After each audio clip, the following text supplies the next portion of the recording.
Oh boy, it feels like you have a similar type of video every couple of years when it comes to the Chicago Bears and the quarterback position because ultimately, what else are we talking about here other than Bears football?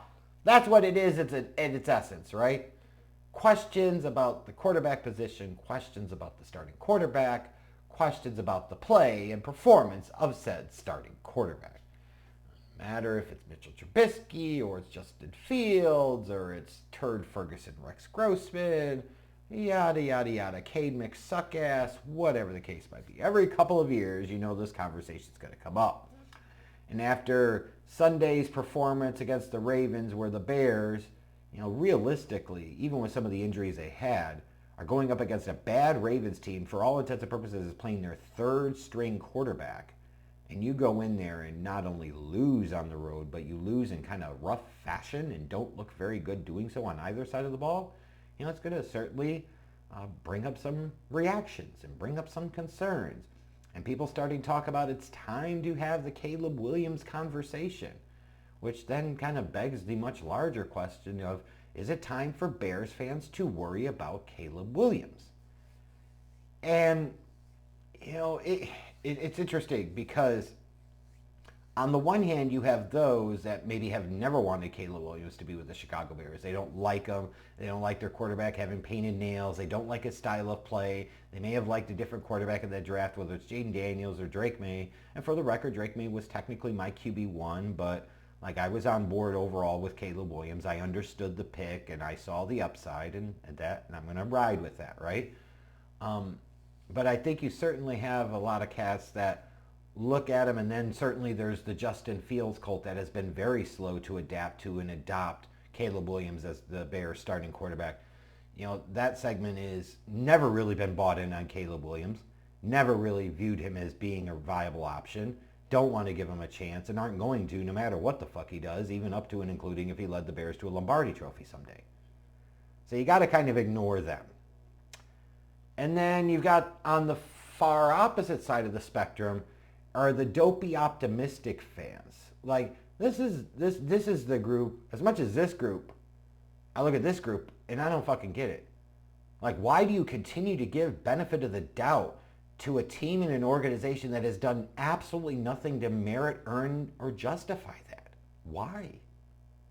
So you'll see some of them talking about, hey, it's time for the Caleb Williams conversation. It's time for you to shut the fuck up. You can kiss my ass. He's great and da-da-da. It's like they take it so personal. They were the dumb dick general manager that took all of these resources and built a mediocre team. You know what I'm saying? I don't fucking get it. So you have to ignore fucking them though. The stars are bright and the sun is always shining kind of Bears fans, because that's just not fucking reality. That's not life. And you sometimes worry about these folks where if they have to always be so sunny side up optimistic in order to get through their life as a Bears fan, and I understand why it's so hard to be a Bears fan, believe me, I do, that you wonder how hard is it to deal with them in the real world? How badly do they deal? How badly would they deal with obstacles and impediments in their professional life? How well do they take or not take constructive criticism, feedback, coaching, all of that. So you got to eliminate both of those. But it comes down to that much more fundamental question: is should Bears fans be worried about Caleb Williams? And it's not time to panic. But it's okay to have some concerns. I think it is. He's made 24 starts now in the NFL, which that is a positive for Caleb, I will say, is that he's making every start. The number one most important ability of a quarterback in the NFL is the ability of availability. And Caleb Williams, to date, has certainly checked that box. Knock on wood, I didn't just put the Jeff jinx on it. But he has that, and he's been there, and he's answered the bell week after week after week. So that's good. Then you look at this season, you say, okay, compared to his rookie season, which you kind of chalk up to an L because he was put in a bad situation with a dumb dick head coach, stupid offensive coordinator, all that, granted, yes. But you look at this year, He's got much better coaching on the offensive side of the ball with Ben Johnson. He's got better talent. He's got a better offensive line in front of him. And it reflects in things such as yards per completion is up from 10.1 last year to 11.9. So that's a reflection of taking some deeper shots, being a little more successful in the intermediate and downfield area. He's taken far fewer sacks. Last year he led the league in taking 68 sacks. This year he's taken 12 through 7 games. So significant improvement there. We've also seen at times like Caleb Williams be more comfortable in the pocket, more decisive in the pocket, and play better within structure. So there are some good things there. But then you also look at this season and you say, you know, his interception rate's a little higher, but it was kind of flukishly low last year and not necessarily in a good way. Like you actually wanted him to take more chances and more risk when you've got the arm talent that he does.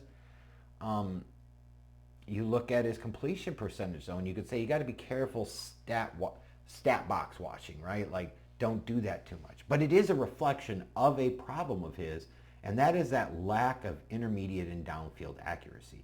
It is just not there. It is not good.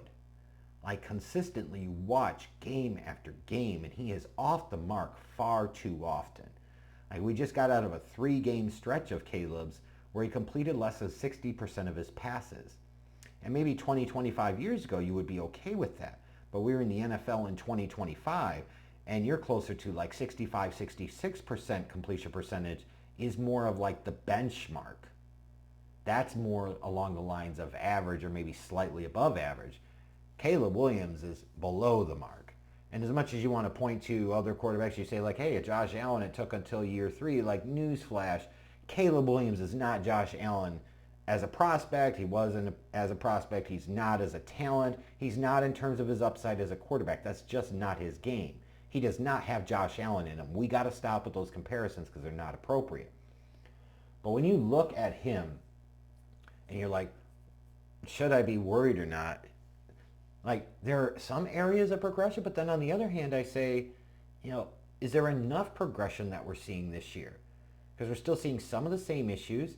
You know, to the point around the sacks, he's taking far fewer sacks this year per game. That's true. But did you lose some of the improvisation and big playability out of him because you're forcing him to be something that maybe he's not? So that's an interesting thing to consider there, right? And then when you look at like week over week, you just see stretches of really, really bad, rough play out of him. You see some stretches of good, but you see some stretches of really rough play. And you're like, yikes, that's not exactly great, and it's not. And when you're talking about, you know, where we're at this point in time in the season, you know, he hasn't been terrible, but he hasn't been great. And it makes it much harder when you saw what Jaden Daniels did last year for the Commanders as a rookie, and when you see what Drake May is doing this year with the New England Patriots, I can see where fans start to get worried. I don't think, to be clear, that it's time to fully worry or panic just yet. Because again, we're a season and a half in. You know, it's interesting. We should learn from some recent examples of, you know, don't be too quick to pass judgment on quarterbacks.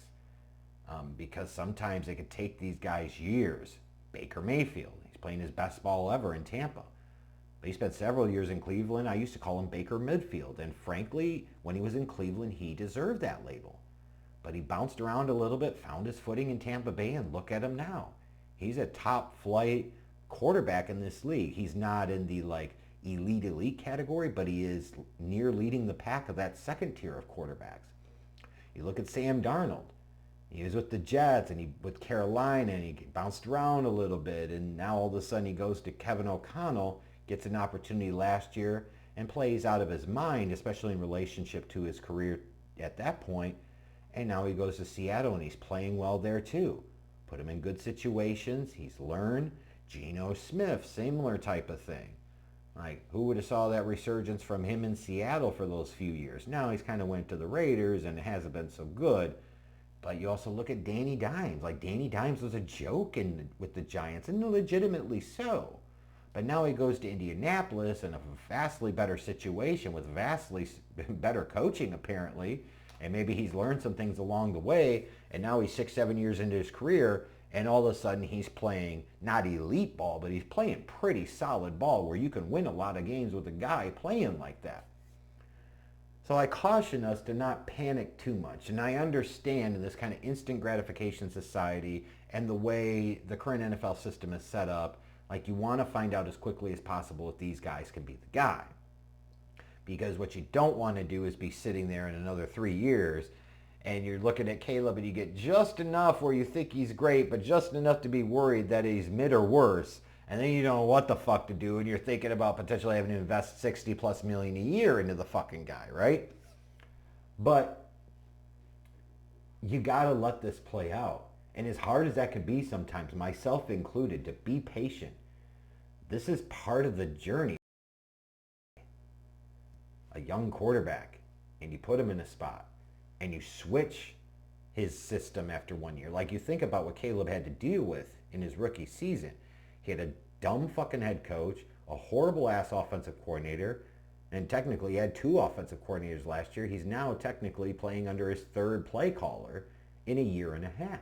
That's a less than ideal situation to put a guy in. Right? So it takes time for him to learn Ben Johnson's system. It takes time for him to improve. It takes time, and all of these things take time. And ultimately what's going to determine whether this is truly successful or not is how hard Caleb works and how much he applies himself, and what type of situations he puts himself in and what type of situations Ben Johnson puts him in to succeed as a quarterback. It's okay to say that you want better, by the way, because the way I'm talking about it right now, like you would hope you wouldn't be having that conversation halfway through season 2 for a guy that was taken number 1 overall. You just don't want to have that, right? You want to be saying, oh my God, we feel confident we've got the guy. And right now, unless you're on this sunny side is always up group, Caleb has not definitively proven that he's absolutely the guy. He has not shown he's a bust yet. So that other group also needs to take a fucking chill pill. The truth is somewhere in the middle here. Does he need to play better? Absolutely.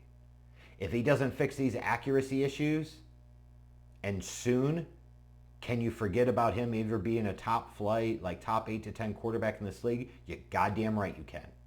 And let's not sugarcoat that or bullshit our way around that. He just flat out has to be better in certain areas.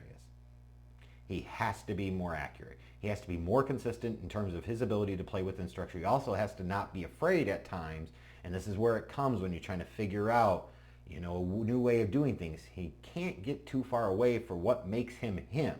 Like the Bears did not draft Caleb Williams number 1 overall to just be a pure pocket passer. They drafted him number 1 overall because of the arm talent, the improvisation, the ability to make big plays, and frankly, we're just not seeing enough of that. And we got to be able to see more of that. So don't be panicking just yet, but don't be going and buying your Super Bowl tickets yet either. This young man still has a long ways to go, and folks, we're just going to have to be patient for the time being. Now, if we're still seeing the same shit from him a year from now, a year and a half from now, then it's time to start really worrying and panicking and having a much different conversation about Caleb Williams. I stress again, you got to be patient, as hard as that can be, because there are multiple ways this can go. Frankly, right now, we just don't know how that's going to turn out.